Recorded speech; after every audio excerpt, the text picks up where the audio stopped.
تیری راہ میں اکھیاں بچھاتے بچھاتے، تیری حسرتوں میں تیری چاہتوں میں، بڑے دن ہوئے گھر سجاتے سجاتے، میرے آقا کے مدت ہوئی ہے۔ اللہم صلی علی محمد محمد وعجل فرجہ۔ ناظرین، نعت رسول مقبول صلی اللہ علیہ وآلہ وسلم کے چند اشعار پیش کیے گئے ہیں، اور اب میں گزارش کروں گا جناب علامہ سید عباس عابدی صاحب سے، اور پہلا سوال یہی ہے کہ عید میلاد النبی صلی اللہ علیہ وآلہ وسلم ہم کیوں مناتے ہیں، اور جو لوگ نہیں منا رہے ان کو کیوں منانا چاہیے؟ اعوذ باللہ من الشیطان الرجیم، بسم اللہ الرحمن الرحیم، وبہ نستعین وہو خیر ناصر و معین، الحمد للہ رب العالمین، وصلی اللہ علی سیدنا سید الانبیاء والمرسلین، حبیب الہ العالمین، ونور السماوات والارضین، وامام العارفین، ورحمت للعالمین، وشفیع المذنبین، المخاطب طٰہٰ ویاسین، سیدنا و مولانا ابی الزہراء محمد واہل بیتہ الطیبین الطاہرین المعصومین، اما بعد، قال اللہ الحکیم فی کتابہ الکریم، بسم اللہ الرحمن الرحیم، لقد جاءکم رسول من انفسکم عزیز علیہ ما عنتم حریص علیکم بالمؤمنین الرؤوف الرحیم، صدق اللہ العلی العظیم۔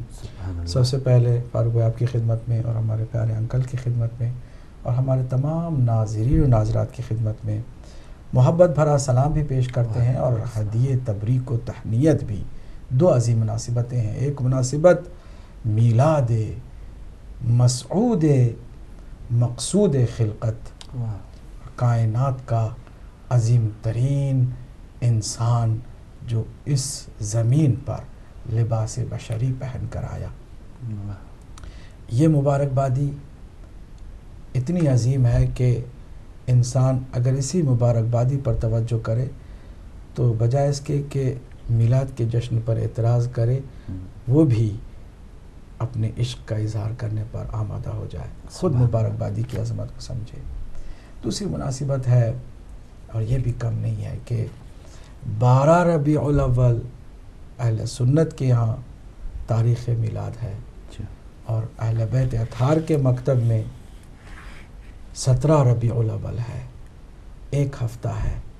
اس ہفتے کو ہفتہ وحدت کا نام دیا گیا ہے کہ امت مسلمہ 12 سے 17 تک آئے، اور آ کر کے اس عظیم نور پروردگار کی آمد کا جشن بھی منائے، اتحاد اور وحدت کا بھی مظاہرہ کرے۔ آج دنیا میں مسلمانوں کی تعداد کم نہیں ہے۔ آج اگر مسلمان خالی نام مصطفیٰ صلی اللہ علیہ وآلہ وسلم پر ہی جمع ہو جائے، دنیا جو دشمن خدا ہے کانپ جائے گی۔ صرف ان کا اکٹھا ہو جانا دشمنان اسلام کے لیے سب سے بڑا خطرہ ہو جائے گا۔ کیا کیا جائے کہ امت حضور کی آمد کا جشن منانے کے لیے بھی تیار نہیں ہوتی ہے، اور اپنے ہی کلمہ گو ایسے ہیں جو کہتے ہیں کہ میلاد کا جشن نہیں منانا چاہیے کیونکہ حضور کے زمانے میں نہیں منایا گیا۔ حضور جب تشریف لائے تھے تو بنی ہاشم کے گھرانے میں کیا خوشی نہیں ہوئی تھی؟ کیا حضور نے اس خوشی کو بدعت بتایا تھا؟ حضور کے تشریف لانے کے بعد آپ کی ولادت کا ذکر کیا خود آپ نے نہیں فرمایا ہے؟ مولا علی علیہ السلام نے جشن نہیں منایا ہے؟ دیگر صحابہ کرام نے جشن نہیں منایا ہے؟ ایسی کون سی نئی بات آپ کو لگتی ہے؟ ہاں، ہمارے اپنے اپنے طریقے ہیں اظہار محبت کے، طریقوں پر آپ اپنی طرف سے تنقید کر سکتے ہیں، لیکن خود میلاد کے جشن کو جہاں خدا محفل سجائے، جہاں ملائکہ حکم دے کہ میرے ملائکہ میں بھی درود پڑھتا ہوں، تم بھی اس عبادت میں شریک ہو کر درود پڑھو محمد مصطفیٰ صلی اللہ علیہ وسلم پر، آپ کے خاندان پر۔ تو میں ایک بہت ہی جامع اور ہمگیر آیت کی تلاوت کا شرف حاصل کرنے کے بعد چاہوں گا کہ ترجمہ بھی اس کا کر دوں. لقد جاءکم رسول من انفسکم، اے انسانوں تمہاری طرف ایسا رسول آیا ہے جو خود تمہاری طرف سے ہے، تمہارے درمیان سے ہے، یعنی قریش اور انسانوں کی صنف سے ہی ہے، یہ صنف انسانی میں سے ہی آیا، بشریت کے اس عالم کے اندر سے ہی ایک رسول تمہاری طرف آیا ہے. عزیز علیہ ما عنتم، تم پر اگر مصیبت آتی ہے تو اس پر گراں گزرتی ہے. وہ اتنا مہربان ہے کہ اذیت تمہیں ہوتی ہے، احساس اسے ہوتا ہے درد کا، اتنا تمہارا خیال رکھنے والا. پھر دوسری صفت اللہ سبحانہ وتعالیٰ نے فرمایا کہ حریص علیکم، تمہاری ہدایت پر بڑا حریص ہے، یعنی وہ بڑا اللہ کی بارگاہ میں گڑ گڑا کر تمہاری ہدایت چاہتا ہے کہ تمہیں سے کوئی بھی جہنم میں نہ جائے. اس کی یہ لگاتار کوشش ہے کہ کوئی بھی انسان جہنم میں نہ جائے، ہر ایک کو اللہ کی رحمت کا سایہ ملے. یہ کتنا عظیم تمہارا نبی ہے. تیسری صفت اللہ اکبر، اللہ نے اپنے ناموں میں سے ایک نام کو، بلکہ دو ناموں کو اس آیت کریمہ میں اپنے حبیب کے حوالے فرمایا. فرماتا ہے رؤوف و بالمؤمنین رؤوف، مؤمنین کے ساتھ یہ رؤوف ہے. رؤوف اللہ کی ذات ہے. اللہ فرمایا میرا حبیب بھی رؤوف ہے، سبحان اللہ، مومنوں کے ساتھ مہربان ہے، رؤوف ہے. یہیں سے بہت سارے ہمارے جو تنگ نظر کلمہ گو یزیدی سوچ رکھنے والوں کا جواب مل جاتا ہے، جو کہتے ہیں کہ اللہ کی صفات میں کسی کو شریک نہیں قرار دینا چاہیے. چلو ہم نہیں شریک قرار دیتے، لیکن اگر خدا ہی اپنا کوئی نام حبیب کے نام کی طرح پیش کر دے اور بتا دے کہ میرا حبیب بھی وہ اسی نام کا ہے، رؤوف ہے، تو پھر کیا کرو گے؟ کم از کم حضور کو رؤوف مانو، اور جب رؤوف مانو گے تو پھر تمہیں میلاد کے جشن کی طرف ہی توجہ ہوگی اور تمہیں توفیق بھی ہوگی. اور ایک اور نام اللہ سبحانہ وتعالیٰ کا رحیم، رؤوف رحیم، بالمؤمنین رؤوف رحیم، مہربان، رؤوف اور رحیم اللہ سبحانہ وتعالیٰ کا نام ہے. بسم اللہ الرحمن الرحیم، ہم اللہ کے نام سے شروع کرتے ہیں جو رحمان ہے، رحیم ہے. یہاں حبیب بھی اللہ کا رحیم ہے، ہمارا رسول بھی رحیم ہے. تو اب ان ناموں کو اگر ہم دیکھیں، 4 خصوصیات اللہ نے اس آیت کریمہ میں بتا دی اپنے حبیب کی. پہلے یہ کہ وہ تمہاری صنف میں سے ہے، بلکہ 5 تمہاری صنف میں سے ہے. ہم بشر کا لباس پہنا کر اپنے حبیب کو بھیج رہے ہیں. نور اول کو خاکی لباس مل رہا ہے، یہ اس کی عظمت نہیں ہے، تمہاری قسمت ہے کہ اس عظیم نور کو ہم نے لباس بشری پہنایا اور تمہارے درمیان سے ہی رسول بنا کر تمہاری طرف بھیجا. دوسری صفت کہ یہ تم پر آنے والے رنج و غم کا بھی نوٹس ایسا لیتا ہے کہ گویا اس پر یہ ساری مصیبت ہے، اس پر بہت گراں گزرتا ہے جب تم پر کوئی مصیبت آتی ہے. یہی وجہ ہے کہ آپ دیکھیے کہ دیگر تمام انبیاء نے اپنی امت کی نافرمانیوں کے بعد بد دعا کے لیے ہاتھ اٹھا دی اور عذاب بھی آ گیا. حبیب اپنے اللہ کے حبیب نے، ہمارے رسول صلی اللہ علیہ وآلہ وسلم نے بدترین، نافرمان ترین، منافق ترین اپنی امت کے لوگوں کے لیے بھی بد دعا نہیں کی. کتنی عظیم بات ہے. عزیز علیہ ما عنتم، تم پر جو گزرتی ہے اس کے لیے بڑا سخت ہے، وہ برداشت نہیں کرتا ہے. پھر تیسری صفت حریص علیکم، یہ تمہاری ہدایت، تمہاری بھلائی پر بڑا لالچی ہے. یہاں پر لفظ حریص کو اللہ نے کس طرح مثبت معنی میں استعمال کیا کہ دیکھو حبیب میرا کتنا لالچی ہے، تمہاری ہدایت کا لالچی، ہدایت چاہتا ہے، اتنا اسے تمہاری ہدایت کا خیال ہے، تمہاری بھلائی کا خیال ہے. اور چوتھی چیز بالمؤمنین رؤوف، یہ مومنوں کے ساتھ بڑا مہربان ہے. اور پھر 5ویں اور آخری چیز یہ رحیم ہے. رؤوف اور رحیم میں بھی فرق ہے. رؤوف مہربانی کو کہتے ہیں، مہربان کو کہتے ہیں، رحیم بھی مہربان کو کہتے ہیں. لیکن رحیم میں جو رحمت ہے نا وہ خاص ہے، ایک خاص توجہ اس کی مومنوں پر ہے، جیسے اللہ کی بھی خاص رحمت مومنوں کی ہے۔ رحمت کو علماء نے بتایا اس آیہ کریمہ کی تفسیر میں مختصر کرتا ہوں، پھر انشاءاللہ آپ گفتگو کو آگے بڑھائیے، کہ اللہ سبحانہ تعالیٰ کے نام رحمان بھی ہے، رحیم بھی ہے۔ رحمان بھی رحمت والے کو کہتے ہیں، رحیم بھی رحمت والے کو کہتے ہیں، دونوں میں فرق ہے۔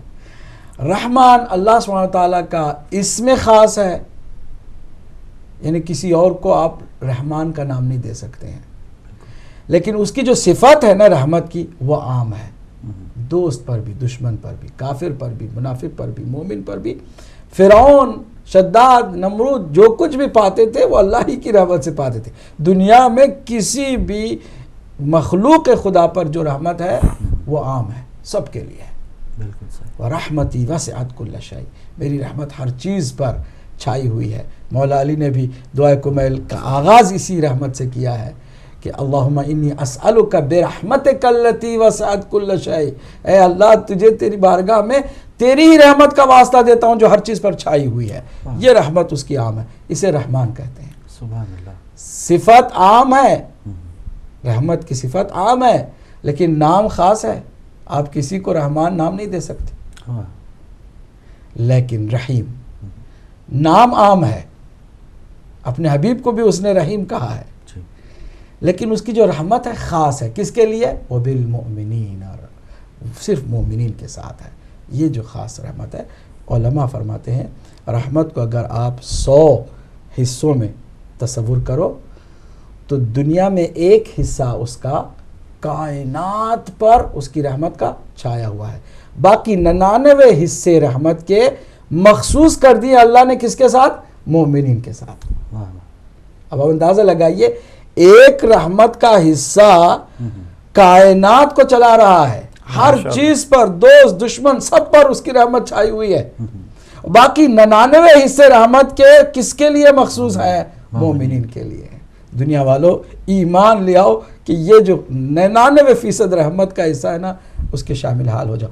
اب حبیب کو بھی اپنے سرکار دو عالم صلی اللہ علیہ وآلہ وسلم کو بھی اللہ سبحانہ تعالیٰ نے رحیم فرمایا، کہا کہ وہ بھی رحیم ہے، یعنی اس کی بھی جو رحمت خاصہ ہے نا وہ مومنین کے لیے ہے۔ اب مومنین کون ہیں؟ جو علی اور اولاد علی سے بھی اسی طرح پیار کریں جس طرح نبی سے پیار کرنے کا دعویٰ کرتے ہیں۔ کیا کہنا ہے، بالکل صحیح۔ اور ناظرین تھوڑی دیر میں آپ کی کالز بھی لیں گے، اور اب میں چاہوں گا جناب میجر جاوید سید صاحب عید میلاد النبی صلی اللہ علیہ وآلہ وسلم سے متعلق بات کریں گے، اور ہفتہ وحدت سے متعلق کہ یہ کتنا آج کے دور میں، آج کے وقت میں ہم سب کا اتحاد کتنا ضروری ہے۔ بسم اللہ الرحمن الرحیم۔ ظاہر ہے کہ میں عالم دین تو نہیں ہوں،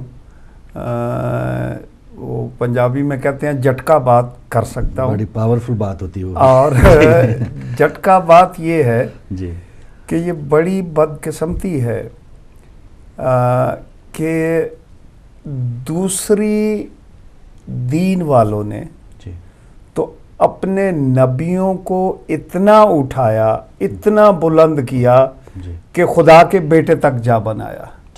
یہودی حضرت عزیر کو یعنی بلندی پہ اتنا لے کے گئے کہ خدا کا بیٹا بنا دیا۔ عیسائیوں نے حضرت عیسیٰ کو اتنا بلند کیا، اتنا بلند کیا کہ خدا کا بیٹا بنا دیا۔ ایک ہم مسلمان ہیں جو اپنے نبی کو اتنا پستی کی طرف نعوذ باللہ کھینچتے ہیں، اتنا نیچے کی طرف کھینچتے ہیں کہ اپنے جیسا ایک عام انسان بنا دیا۔ دوسری بات جھٹکا جو ہے وہ میں یہ کرنا چاہتا ہوں کہ اسلام سے پہلے ہندوازم بھی تھی، اسلام سے پہلے یہودیت بھی تھی، اسلام سے پہلے کرسچینٹی بھی تھی۔ آج بھی آپ دیکھیں تو رام اور راون دونوں کے جلوس بھی نکالے جاتے ہیں اور ان کے ڈے بھی سیلیبریٹ ہوتے ہیں۔ آج بھی آپ دیکھیں اسلام سے پہلے بھی حضرت عیسیٰ کا کرسمس جو تھا وہ منایا جاتا تھا۔ دیکھنے والی بات یہ ہے کہ حضور نے عیسائیوں کے ہر عقیدہ کو تنقید کا نشانہ بنایا ہے۔ انہوں نے تنقید کی ہے کہ عیسیٰ کو اللہ کا بیٹا نہ مانو، انہوں نے تنقید کی ہے کہ یہ جو ہیں بت پرستی یا بت بنا کے رکھ کے ان کی پوجا کرنا نہ کرو. دیکھنے اور سوچنے والی بات یہ ہے کہ یہ کرسمس منائی جاتی تھی، کیا انہوں نے اس کو بھی بدعت کہا تھا کہ نہیں کہا تھا؟ میں نے کہا نا میں جھٹکا باتیں کروں گا. کہیں پہ آج کا مسلمان یہ ثابت کر دے کہ حضرت عیسیٰ کے دن کو منانے سے حضور نے ناگواری کا اظہار کیا ہو عیسائیوں کے ساتھ. سمجھ رہے ہیں؟ بات یہ ہے اور بڑی بدقسمتی کی بات ہے کہ ایک ہی قوم ہے دنیا میں یا ایک ہی لوگ ہیں دنیا میں جو آج بھی کوشش کرتے ہیں کہ قرآن پاک سے کچھ ایسی آیات ڈھونڈی جائے جن سے ہم اپنے نبی کا رتبہ جو ہے وہ کم کر سکتے ہیں.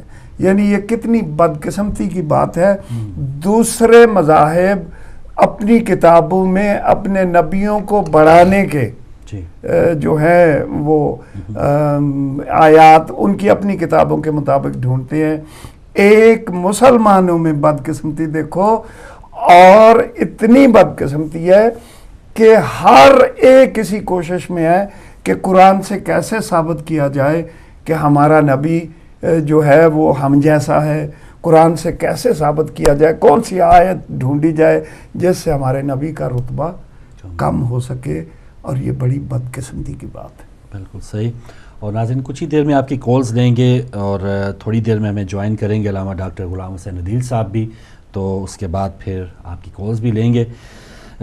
اس سے پہلے ایک سوال علامہ صاحب کے، جن کا رتبہ اللہ تعالیٰ نے بلند کر دیا، تو لوگ جو ہیں یہ کوشش کریں گے، شروع ازل سے ناکامی انہیں ہو رہی ہے، تو ان کا وہ کہتے ہیں کہ ہم تو عبادات بھی کر رہے ہیں اور یہ غلو ہے، یہ ساری جو پیسے کے ضیاع ہے اس کو کہیں اور خرچ ہونا چاہیے تھا.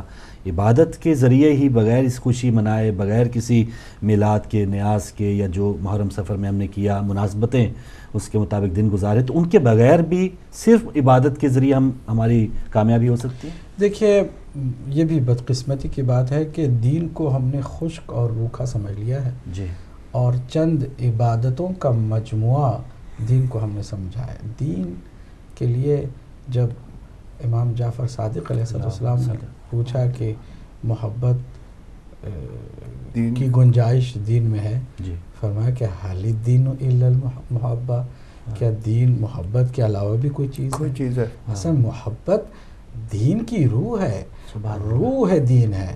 اگر کوئی انسان محبت ہی کی طرف نہیں آتا ہے تو پھر اس کی اللہ سبحانہ وتعالی نے کیا فرمایا قرآن مجید ہے، ان الذین آمنوا اشد حبا للہ، جو لوگ مومن ہیں وہ شدت سے محبت بھی رکھتے ہیں اللہ کے ذات کے لیے. اب جو شدت سے محبت کیا ہوتی ہے، محبت کا اظہار کیا ہے، خوشی میں خوشی منانا، یہ پہلا قدم ہے محبت کا. اگر کوئی پہلے قدم کو بھی اٹھانے کے لیے تیار نہیں ہے وہ خاک مسلمان ہے. پہلا قدم وہ اٹھانے کے لیے تیار نہیں ہے کہ بھئی خوشی میں خوشی مناؤ، غم میں غم مناؤ. کیا سرکار دو عالم کی آمد پر اللہ خوش نہیں ہے؟ اس نے بھیجا ہے، فخر سے بھیجا ہے، مباحات کیا ہے. هو الذی ارسل رسولہ بالہدی، وہ اللہ کے جس نے اپنے رسول کو ہدایت کے ساتھ بھیجا، فخر کر رہا ہے خود اللہ سبحانہ وتعالیٰ. تو بھیجنے والے کو فخر نہیں ہے؟ فرشتے خوش نہیں ہوئے ہوں گے اور جو مومن پاک دل ہیں ان کو خوشی نہیں ہوگی؟ ہاں، حضور کی تشریف لانے سے کفر کو رسوائی ہوئی، شرک کو تکلیف ہوئی، مشرکوں کو تکلیف ہوئی، آتش کدہ جو ہے وہ فارس کا وہ گل ہوا، وہ جو کنگورے تھے وہ گرے، بت جو تھے وہ گرے. ہاں، اگر کوئی بت پرستی اور ان سب کفر و الہات سے محبت کرنے والا ہے تو حضور کی آمد پر خوش نہیں ہوگا، ورنہ حضور کی آمد پر ہر عاشق تڑپ جائے گا، محبت کا اظہار کرے گا. اور محبت کے اظہار میں پیسوں کی بات نہیں ہوتی ہے، یہاں پر اسراف کی بات نہیں ہے. ہاں، دکھاوے کے لیے ہے تو یہ اور بات ہے. دکھاوے کے لیے تو وہ اپنی بدبختی ہے کہ وہ انسان ایک اچھا کام بھی کر کے اس کو ضائع کر رہا ہے اپنے ہاتھوں سے، دکھاوے کے ذریعے سے. ریاکاری سے ہٹ کر اگر آپ دیکھیں تو عشق رسول میں آپ پوری دنیا کو کھلا دیں، پوری دنیا کو کھلا دیں. اللہ اگر پوری دنیا کو کھلا رہا ہے تو آپ کیا سمجھتے ہیں کہ لوگوں کی عبادت کی وجہ سے کر رہا ہے؟ اتنی ساری نافرمانی کر رہا ہے بندگان خدا ان کو ذرا برابر ان کو ہوا بھی نہیں ملنی چاہیے، پانی کا قطرہ نہیں ملنا چاہیے، ان کو سانس بھی نہیں ملنی چاہیے، ان کو زندگی اللہ سبحانہ تعالیٰ کیوں دے گا؟ سب کو کیوں اللہ سبحانہ تعالیٰ نے برداشت کیے ہوئے؟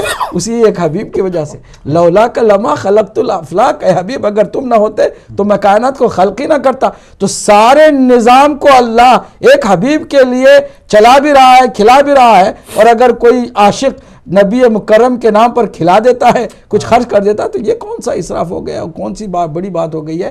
ہاں، عشق جن کے پاس نہیں ہے ان کو یہ کھٹکتا ہے. یہ بات سمپل سی ہے. اور اکثر ایسے ہی مرحلے پر لا کر جو ہے وہ یاد کرتے ہیں یتیموں کا خیال کیوں نہیں کرتے، بیواؤں کا. بھئی ایسے ہی مرحلے میں، دوسرے مراحل میں نہیں. بالکل صحیح ہے. کوئی یہ نہیں کہتا کہ بھئی تم اپنے ذاتی اخراجات کم کرو اور کسی یتیم کی مدد کرو، اپنے ذاتی جو عیش و آرام کے اسباب ہیں ان کو کم کر دو، کسی بیوہ کا ساتھ دو. ایسا نہیں کوئی کہتا.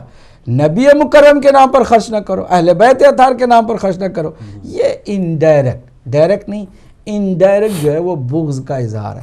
بھئی یہ نبی مکرم کے لیے اتنا سب کچھ بھی نہیں سکتے کہ نہ منائیں، لیکن اس طرح انڈائریکٹلی کہیں گے. بہت شکریہ. اور ناظرین، جب تلک یہ چاند تارے جھلملاتے جائیں گے، جب تلک یہ چاند تارے جھلملاتے جائیں گے، تب تلک جشن ولادت ہم مناتے جائیں گے. ان کے عاشق نور کی شمعیں جلاتے جائیں گے، جبکہ حاسد دل جلاتے سٹ پٹاتے جائیں گے. تو حاسدوں کا کام ہے جلنا، سٹ پٹانا، اور جو عاشق ہیں وہ نور کی شمعیں جلاتے ہی جائیں گے. اور کل آپ نے مظاہرہ دیکھا بھی ہے کہ کس انداز میں شیعہ سنی اتحاد کا ہم نے مظاہرہ دیکھا پاکستان میں. اسی بات کو کنٹینیو رکھیں گے. اور ایک حسرت اور ایک تمنا یہ بھی ہے تمام مسلمان جو اس وقت یکجہتی کے ساتھ عید میلاد النبی صلی اللہ علیہ وآلہ وسلم منا رہے ہیں، ایسا دن کب آئے گا کہ جب حضور نبی کریم صلی اللہ علیہ وآلہ وسلم کے روضہ پاک کے پاس مسجد نبوی میں ہم عید میلاد النبی صلی اللہ علیہ وآلہ وسلم کی محفل سجانے میں کامیاب ہوں گے. اور وہ کون لوگ ہیں جو اس طرح روکے ہوئے ہیں، اور ان سے ہم کس طرح سے ان سے نبض آزما ہو سکتے ہیں. یہ تمام باتیں کریں گے. اور بریک کے بعد ہمیں جوائن کریں گے علامہ ڈاکٹر غلام حسین عدیل صاحب بھی. ہمارے ساتھ رہیے.